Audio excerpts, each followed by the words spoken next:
Saya kemarin pas ketemu Habib Quraisy di antara yang diceritakan itu. Orang Inggris itu kadang kenal Islam itu ya lewat Muhammad Salah itu pemain bola itu.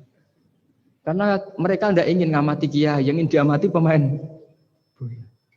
Jadi pertama itu orang Prancis itu tidak benci Islam itu gara-gara Zainuddin Yazid Zidane itu. Zizou itu loh. Itu namanya Zainuddin Yazid. Yazid Zainuddin kena bahasa Prancis jadi Zinedine Zidane. Itu dulu imigran dari Aljazair itu dibenci sama orang Prancis. Tapi setelah yang membawa Prancis juara itu adalah seorang Zidane. Itu terus mereka agak benci Islam karena yang membawa kebanggaan Prancis juara dunia. Apalagi kalau nggak salah pas itu ada 3 pemain Muslim Prancis. Orang ngira orang Prancis tidak benci Islam kan nunggu toleransi beragama lewat buku-buku toleran. Ternyata enggak karena pemain bola aja Pak. Kalau mau menghendaki sampai jurnal-jurnal di Prancis setelah juara dunia siapa bisa membenci orang Aljazair? Mereka harga kita, mereka martabat kita. Padahal dulu pandang sebelah. Dulu itu orang di Inggris, pemain Inggris itu kalau mau sholat susah, mau puasa susah. Terus mereka ingin minta hak puasa kalau musim puasa. Tapi menjadi mudah di luar dugaan. Manchester City dibeli Sulaiman Al-Fahim. Ya sudah mau apa coba manajernya yang punya Muslim. Nah, larang sholat tak pecat kan? Ya akhirnya ya malah ada masjid. Pelatihnya kalau ada yang puasa gitu, monggo dari akan mau apa coba. Segampang itu kalau Allah mengubah dunia. Makanya disebut ya muhawwilal ahwal hawil ahwalana ila ahsanil hal. Ya muqallibal qulub sabbit qalbi ala dinik. Ya udah pokoknya semua itu ya kita ikhtiar tapi tetap yakin Allah yang punya cara.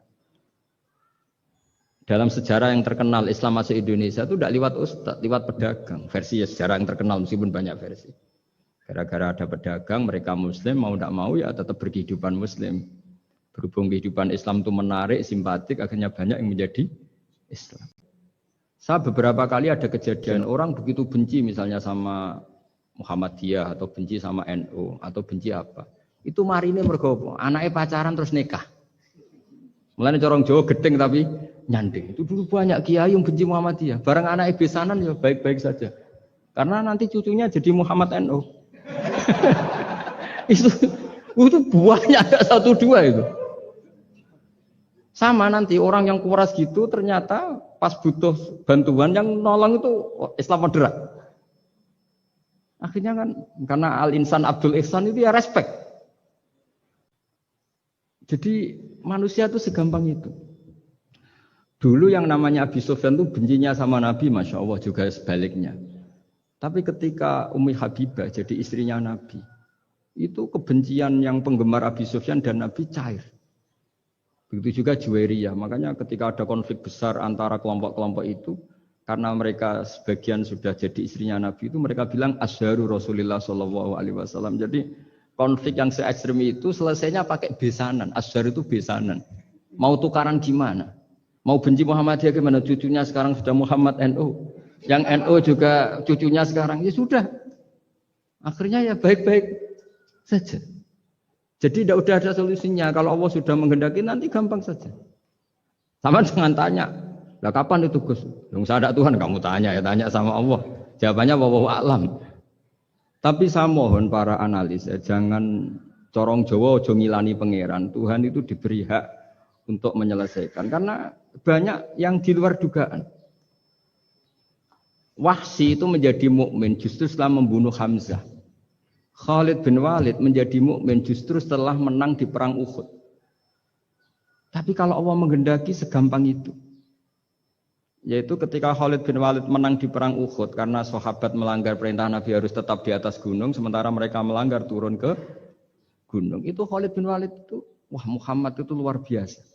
Anak buahnya melanggar saja dikasih sanksi apalagi kita. Ini berarti orang yang sangat diperhatikan oleh Tuhannya. Terus dia cara berpikir begitu. Akhirnya masuk Islam. Banyak orang masuk Islam itu malah pas menyembah Tuhannya, Tuhan berhala. Itu ada orang Arab, zaman Arab dulu. Pas mau nyembah berhalanya, pas ada luwak kencing di kepala berhala itu. Terus dia, aduh punya Tuhan kok gak keren, gimana? Terus masuk Islam. Jadi dia dapat hidayat pas keliru. Kalau dalam cerita kewalian ya Sunan Kalijogo itu, dia jadi muridnya Sunan Bonang. Kenalan pertama karena begal Sunan Bonang. Pas begal malah jadi murid. Jadi kalau Allah itu punya sekian cara. Kadang kiai itu gak bisa ngislamkan orang, tapi banyak mahasiswa punya pacar non muslim itu yang islamkan pacarnya. Ribet kan kalau sudah mau apa coba itu memang. Ya sudah, Allah itu diberi hak ya tetap Allah sebagai Tuhan itu tidak usah.